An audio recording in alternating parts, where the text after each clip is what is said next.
To add the Vimeo URL with icon on desktop and taskbar using Microsoft Edge browser, navigate to the Vimeo website. Click the three-dot menu in the top right corner of the browser window.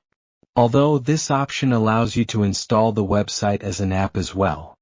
However, to pin the website on taskbar, bring mouse cursor over the More Tools option.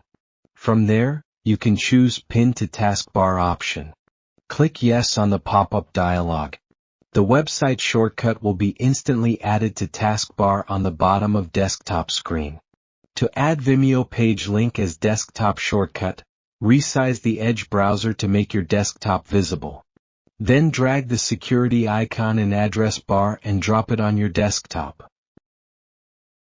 Discover dozro.com for free courses on graphic design, video editing, browser tips, computer tricks, and website creation. You'll also find an impressive range of products, most priced under $20. Don't forget to like the video and subscribe to the Dozro channel. Thank you for watching.